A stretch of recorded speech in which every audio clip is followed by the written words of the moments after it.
الصلاة والسلام على رسول الله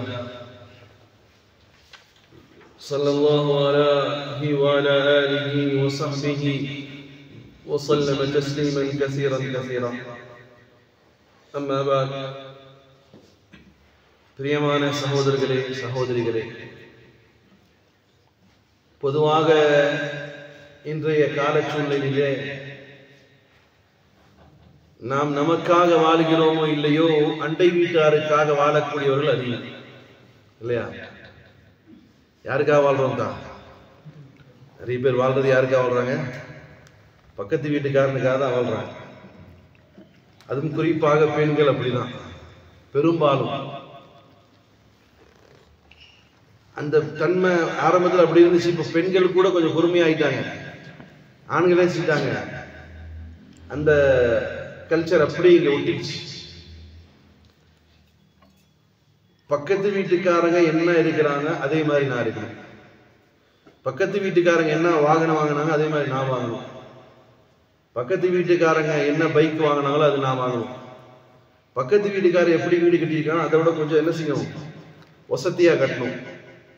அண்டை வீட்டாருக்காகவே வாழக்கூடிய பெரும்பாலான மக்கள். அதே மாதிரி தனக்கு ஒரு பிரச்சனை வரும்பொழுது தனக்கு மட்டுமே வந்தது போன்று எண்ணக்கூடிய பெரும்பாலானவங்க. ஒரு கஷ்டம் வந்துருச்சுன்னா நிறைய பேர் சொல்லுங்க, என்ன மட்டும் ஏன் இப்படி எல்லாம் சோதிக்கிறாங்க? அல்லாஹ் ஒரு வேலை இல்லையா? அவரை மட்டும் வந்து அப்துல் குத்தூஸ் பாய் வந்து சோதிக்கணும்னா இருக்கு. அப்படியெல்லாம் இல்லை. தனக்கு வரக்கூடிய எந்த பிரச்சனையா இருந்தாலும் இது அல்லாஹ் எனக்கு கொடுத்திருக்கக்கூடிய ஒரு சோதனை, அல்லது அல்லாஹ் இதற்கு பிறகு ஒரு நல்லவையவே கொடுப்பாங்கிற எண்ணம் தான் ஒரு பூமியுடைய உள்ளத்துல வரும்.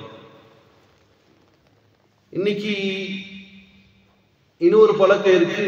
எவ்வளவு காசு நகை நட்டு இருக்கோ அவ்வளோ கண்ணியத்திற்குரியவங்க மாதிரியும், எவ்வளவு ஏழ்மை இருக்குதோ அவ்வளோ வந்து இந்த உலகத்துல புறக்கணிக்கப்பட்டவங்க மாதிரியான ஒரு எண்ணம். இந்த 3 டைட்டிலா சொல்லியிருக்கேன், அது எல்லாத்துக்கும் ஒரே பதிலா சொல்ற பாருங்க. நிறைய சொர்க்கவாதிகள் என்று முன்னறிவிப்பு செய்யப்பட்டவங்க அவங்க எல்லாம் பெரிய பணக்காரர்கள் கிடையாது. எல்லாம் பணக்காரங்க ஆகிறதுக்கு முயற்சிக்கணும். எல்லாமே பணக்காரங்க ஆகிறதுக்கு, கோடீஸ்வரன் ஆகிறதுக்கு முயற்சிக்கணும். இஸ்லாம் எங்கேயுமே நீ ஏழ்மையாக இருந்து ஏழ்மையாக செத்து போட்டு சொல்லல. பொருளாதாரத்தை வளர்க்க சொல்லுது, பிசினஸ் பண்ண சொல்லுது, எவ்வளவு முடியுமோ பண்ண சொல்லுது இஸ்லாம். பெண்ணாக இருந்தாலும் கூட அவர் ஒரு மிகப்பெரிய ஒரு பிசினஸ் மேன் ஆகிறதுக்கு இஸ்லாம் என்ன செய்யுது, அனுமதிக்குது. உதாரணத்துக்கு ஹதீஜா ரலியல்லாஹு அன்ஹா அவர்கள் மிகப்பெரிய பிசினஸ் உமனாக இருந்தாங்க. யார் போய் அவங்களோட வேலை செஞ்சாங்க? யார்தான் போய் செஞ்சாங்க? நபி ஸல்லல்லாஹு அலைஹி வஸல்லம் வேலை செஞ்சாங்க. அப்போ எங்கேயுமே தடுக்கல. ஆனா சில சமயங்கள்ல தனக்கு வரக்கூடிய கஷ்டங்களை பார்த்து மனம் நொந்து போக வேண்டாம். மனம் நொந்து போகணும். காரணம் என்ன தெரியுமா? நம்முடைய தூதர் ஸல்லல்லாஹு அலைஹி வஸல்லம் எவ்வளவு வறுமையாக வாழ்ந்திருந்தாங்களோ அந்த வறுமை இன்னைக்கு யாராலும் வாழ முடியாது. ஒரு முறை நபி ஸல்லல்லாஹு அலைஹி வஸல்லம் வந்து அவங்களுக்கு செய்தி வருது, ஃபாத்திமா ரலியல்லாஹு அன்ஹா உடம்பு சரியில்லாம போயிடுச்சு. வீடுனா 2 கிலோமீட்டர் தூரமா இருந்துச்சு. நபி ஸல்லல்லாஹு அலைஹி வீட்டுக்கு அவங்களுக்கு ரொம்ப பக்கம், பின்னாடி சவுர் அந்த அளவுக்கு தான். நபி ஸல்லல்லாஹு அலைஹி வஸல்லம் ஃபாத்திமா ரலியல்லாஹு அன்ஹா வீட்டுக்கு போறாங்க, கதவை தட்டுறாங்க. ஃபாத்திமா ரலியல்லாஹு அன்ஹா அனுமதிக்கிறாங்க, உள்ள வரட்டும் மாலேன். மக வீட்டுக்கு போனா கூட எப்படி போகணும்? எப்படித்தான் போகணும்? அனுமதி வாங்கணும், சலாம் சொல்லிட்டு போகணும். ஃபாத்திமா ரலியல்லாஹு அன்ஹா உள்ள போறது நபி ஸல்லல்லாஹு அலைஹி வஸல்லம் அனுமதி கேட்கிறாங்க. ஃபாத்திமா ரலியல்லாஹு அன்ஹா சொல்றாங்க, அத்தா நீங்க வரலாம் அத்தா. உள்ள போகும்போதே நபி ஸல்லல்லாஹு அலைஹி வஸல்லம் ஒரு இன்ஃபார்ம் பண்றாங்க. என்னன்னு சொன்னா, ஃபாத்திமாவே, நானும் என்னோடு இம்ரான் பின் ஹசன் என்று சொல்லக்கூடிய ஊர் தலைவர் வந்திருக்கிறாரு, உள்ள வரட்டுமான்னு கேட்கிறாங்க. நபி ஸல்லல்லாஹு அலைஹி வஸல்லம் ஃபாத்திமா ரலியல்லாஹு அன்ஹா சொல்றாங்க, யா ரசூலல்லாஹ், நீங்க உள்ள வரலாம், ஆனால் என்னை நான் சுற்றி பாதுகாத்துக் கொள்றதுக்கு பெரிய அளவுல என்கிட்ட ஆடை இல்லை. வேற ஒருத்தர் அந்நியர் வரா இல்லையா, தகப்பனாலே செய்யணும், பரதா செய்யணுமா இல்லையா? எங்கிட்ட பெரிய அளவுக்கு ஆடை இல்லை, குறைவான ஆடையே இருக்குது. அப்படின்னு யார் சொல்றா? ஃபாத்திமா ரலியல்லாஹு அன்ஹா நபி ஸல்லல்லாஹு அலைஹி வஸல்லம் சொல்றாங்க. நபி ஸல்லல்லாஹு அலைஹி வஸல்லம் அப்படியாமான்னு சொல்லிட்டு என்கிட்ட ஒரு போர்வை இருக்கு, அதை தர, நீங்க நல்லா பொத்திக்கோங்கன்னு சொல்லிட்டு உள்ள நபி ஸல்லல்லாஹு அலைஹி வஸல்லம் என்ன செஞ்சாங்க? தூக்கி வீசுறாங்க. ஃபாத்திமா ரலியல்லாஹு அன்ஹா அதை எடுத்து பிடிச்சி முழுசா என்ன செய்கிறாங்க? தன்னை மறைத்தவர்களாக நபி ஸல்லல்லாஹு அலைஹி வஸல்லம் உள்ள வர சொல்றாங்க. கூட யார் இருக்கா?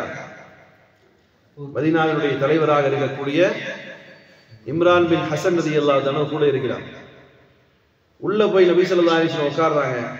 நபியுடைய வழக்கமாக இருந்தது, எப்பொழுதுமே மகளுடைய வீட்டுக்கு போனா மகளை முத்தமிடுவாங்க. நபி ஸல்லல்லாஹு அலைஹி வஸல்லம் கை பிடிச்சு என்ன செய்வாங்க? முத்தமிடுவாங்க. சில சமயம் நெற்றியில முத்தமிடுவாங்க. நபி ஸல்லல்லாஹு அலைஹி வஸல்லம் வழக்கமாக இருந்துச்சு. ஃபாத்திமா ரலியல்லாஹு அன்ஹா போய் பார்த்ததுமே மூஞ்சியெல்லாம் சோர்ந்து போய் கிடக்குது. ஃபாத்திமா ரலியல்லாஹு அன்ஹா நபி ஸல்லல்லாஹு அலைஹி வஸல்லம் கேட்கறாங்க, என்ன ரொம்ப இருக்கிற ஒரு மாதிரியா இருக்கிறீங்களே மகளேன்னு கேட்கும்போது, ஆமாத்தா, ஏற்கனவே எனக்கு உடம்பு சரியில்லை ஒரு பக்கம், இன்னொரு பக்கம் வறுமையினுடைய உச்சியில் இருக்கேன் யார சொல்லலா அத்தாவேன்னு சொல்றாங்க. யார் சொல்றா? யார்தான் சொல்றா? ஃபாத்திமா ரலியல்லாஹு அன்ஹா சொல்றாங்க. காய்ச்சல் அப்படியே கனகனத்த முகம். நபி ஸல்லல்லாஹு அலைஹி வஸல்லம் மகளை ஃபாத்திமாவை கட்டி அணைச்சு அழுக ஆரம்பிச்சாங்க. தாயிஃப்ல அழுகாத நபர், தாயிஃப்ல கல்லடி போட்டு அழுகாத இறை தூதர் நபிகள் நாயகம் ஸல்லல்லாஹு அலைஹி வஸல்லம் மகளுடைய கண்ணீருக்கு முன்னால் நபி கிணசி முடியல, தாங்க முடியல, புலப்புலன்னு அழுகிறாங்க. அழுதுட்டு ரசூலே கரீம் ஸல்லல்லாஹு அலைஹி வஸல்லம் சொல்றாங்க, மகளே, அல்லாஹ் எனக்கு ஒரு வாக்குறுதி தந்திருக்கா மகளே. என்ன வாக்குறுதின்னு சொன்னா, உஹது மலை வேண்டுமானாலும் நீங்கள் ஆசைப்பட்டால் நான் தங்கமாக தருவதாக அல்லாஹ் என்னிடத்தில் கூறினான். அதே நேரம் என்னுடைய எண்ணம் என்னவென்று தெரியுமா மகளே, நான் நிச்சயமாக ஏழையான நபியாக இருக்கவே விரும்புகிறேன். நான் ஒரு ஏழையான நபியாகவே இருக்க விரும்புகிறேன் மகளே. நான் ஒருபோதும் பணக்கார நபியாக இருக்க விரும்பவில்லை. அதனால ஃபாத்திமாவை நீ கொஞ்சம் பொறுத்துக் கொள் அப்படின்னு நபி ஸல்லல்லாஹு அலைஹி வஸல்லம் என்ன செய்றாங்க? ஃபாத்திமா ரலியல்லாஹு அன்ஹா சபர் செய்யும்படி, பொறுமையாக இருக்கும்படி உபதேசித்து விட்டு நபி ஸல்லல்லாஹு அலைஹி வஸல்லம் ஃபாத்திமா ரலியல்லாஹு அன்ஹா சொல்றாங்க, ஃபாத்திமாவே, இந்த மாதிரியான ஒரு நிலை என்பது உனக்கு வந்திருக்கக்கூடிய இந்த நிலையானது இதுவே உனக்கு போதுமானது.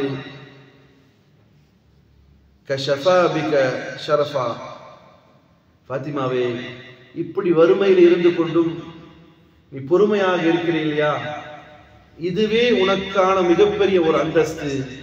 இப்படியாக இருப்பதினால்தான் ஃபாத்திமாவே உனக்கு அல்லாஹ் சையது நிசாஇ அஹ்லில் ஜன்னா, சொர்க்க பெண்களுடைய தலைவியாக ஆக்கியிருக்கிறார் என்பதாக ரசூலுல்லாஹி ஸல்லல்லாஹு அலைஹி வஸல்லம் அவர்கள் நன்மாராயம் சொல்றாங்க.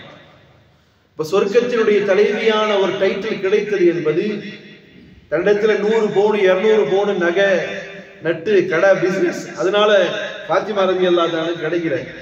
எதால கிடைச்சிச்சு? வறுமையும் ஏழ்மையாலும் தான் ஃபாத்திமா ரலியல்லாஹு அன்ஹாவுக்கு என்ன கிடைச்சிச்சு?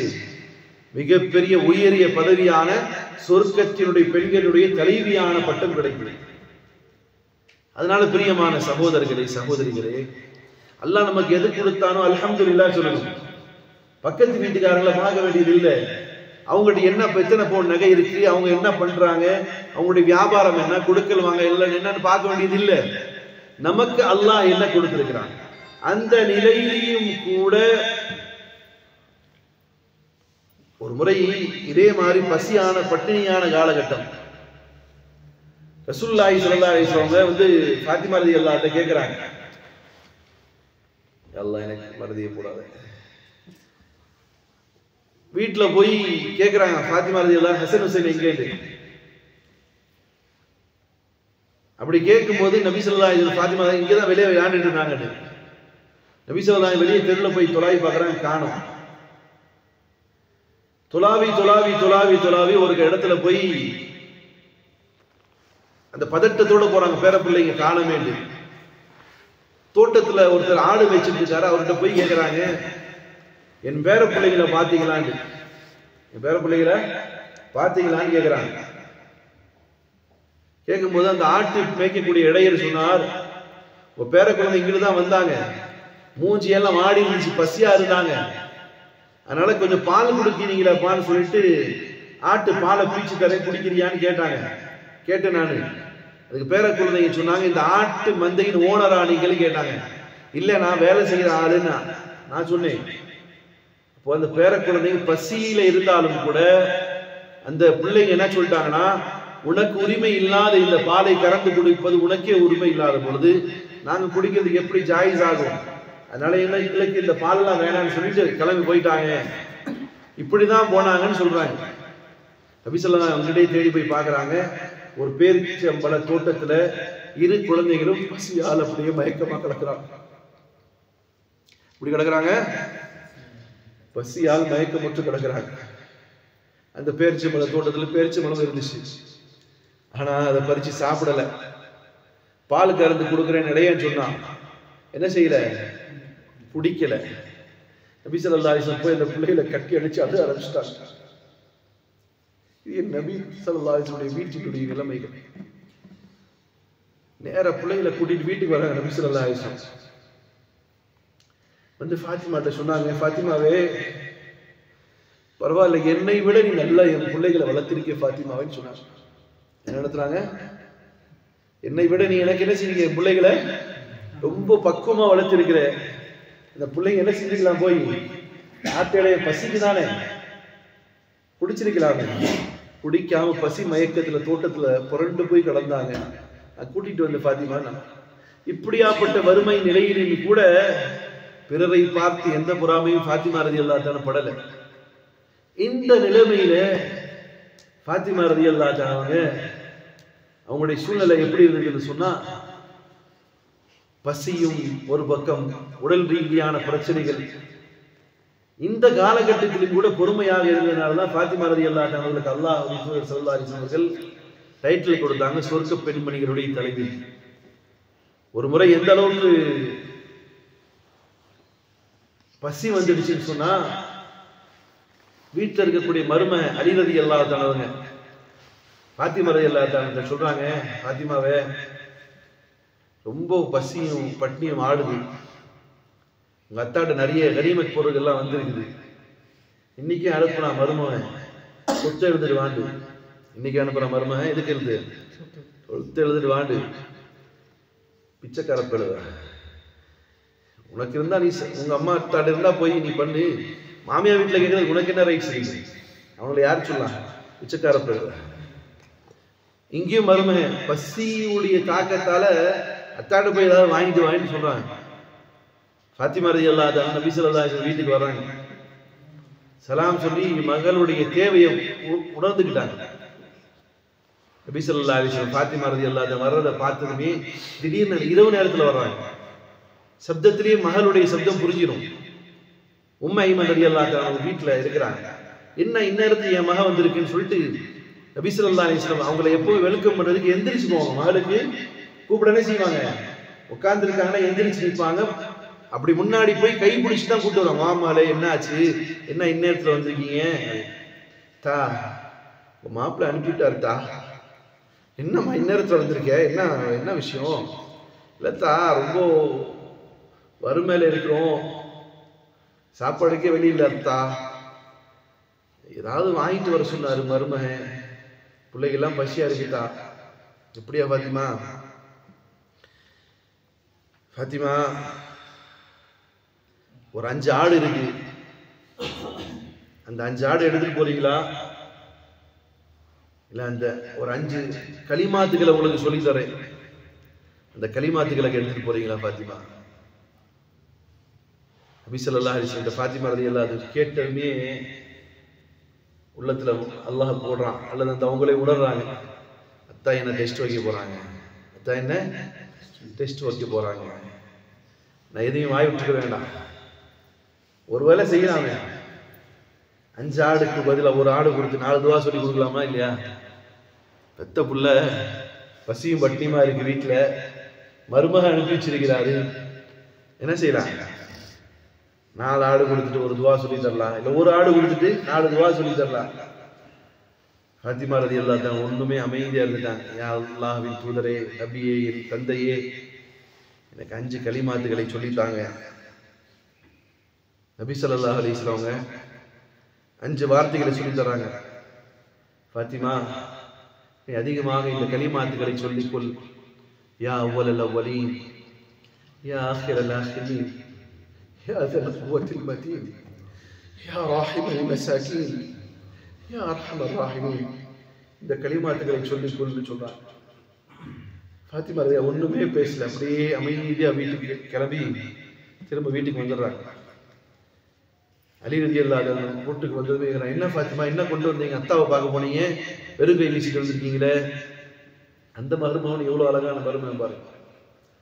ஃபாத்திமா ரலியல்லாஹு அன்ஹா சொன்னாங்க, ஸஹபத் லிதுன்யா வஜிஅது பில் ஆখিরাহ. அலியே, நான் உலகத்தை தேட என் தகப்பனாரிடம் போனேன், நான் மறுமையை கொண்டு வந்திருக்கிறேன் அலியே. நான் மறுமை சற்றும் தாமதிக்காம சொன்ன வார்த்தை என்ன தெரியுமா? ஹைர் ஐயாம், இது உன்னுடைய நாள்களில் சிறந்த நாளேன்னு சொன்னாங்க. நாள்கட்டிலேயே பசியும் பட்டினியுமாக இருந்தாலும் கூட என்ன செய்தாங்க? இதுதான் சிறந்த நாள் சொன்னாங்க. நபி ஸல்லல்லாஹு அலைஹி வஸல்லம் நினைச்சிருந்தாத்தா கொடுக்க மாட்டாங்களா? கொடுத்துருக்க முடியுமா? முடியாதுதா. ஊருக்கே தனமானா இருந்தார் அல்லாஹ்வின் தூதர். ஏன் தெரியுமா கொடுக்கல? பின்னால் வரக்கூடிய தன் சமூகத்திலே, தன் உம்மத்திலே இருக்கக்கூடிய ஒரு ஏழையும் தனக்கு வறுமை வரும்பொழுது நபியைவே ஒரு வழிகாட்டியாக பார்த்து கொள்ளணும் என்பதற்காக தன் மகள்கள் பட்டினியாக கிடந்தாலும், தன் பேரப்பிள்ளைகள் பட்டினியாக கிடந்தாலும் பரவாயில்லை, இந்த உம்மத், இந்த சமூகத்தில் இருக்கக்கூடிய ஏழை அவன் பார்த்து நபி எல்லாம் இப்படி வாழ்ந்தாங்களேன்னு சொல்லிடக்கூடாதுங்கிறதுக்காண்டி தன்னுடைய வாழ்க்கை அமைச்சுக்கிட்டான். ஆனா நம்ம இன்னைக்கு எப்படி இருக்கிறோம்? பொய் பேசாம பிசினஸ் பண்ண முடியாது, வட்டி வாங்காம சான்ஸே கிடையாது, கலப்படம் பண்ணாம பொழப்பு ஓடாது, மோசடி செய்யாம பொழைக்க முடியாது, ஏமாத்தாம முன்னேற முடியாது, முகஸ்திதி செய்யாம சுபிட்சமா இருக்க முடியாது. நம்முடைய எண்ணங்கள் வறுமையில் கிடந்தாலும் கூட ஒரு கணமேலும் தன்னுடைய கரங்களோ தன்னுடைய நாவோ ஹராமின் பக்கமாக போகாதவர்களாக இருந்தார்கள். ஃபாத்திமா ரலியல்லாஹு அன்ஹா அவர்களும் அவருடைய பெற்றெடுத்த பிள்ளைகளான ஹசன் ஹுசைன் ரலியல்லாஹு அன்ஹு அவர்களும் ஏனைய பிற சஹாபாக்கள். அதனாலதான் அல்லாஹ் சொன்னா, நானும் அவர்களை பொருந்திக் கொண்டேன், அவர்களும் என்னை பொருந்திக் கொண்டார்கள். நல்ல பிரியமான சகோதரிகளே, சகோதரர்களே, பிறரை பார்த்து வாழாதீர்கள். அவன் அது வச்சிருக்கான், இவன் வச்சிருக்கான், தேவையில்லை நமக்கு. என் வாழ்க்கையை நான் எப்படி ஆக்கிக் கொள்ளணும்? எனக்கு அல்லாஹ் எதுல நிம்மதி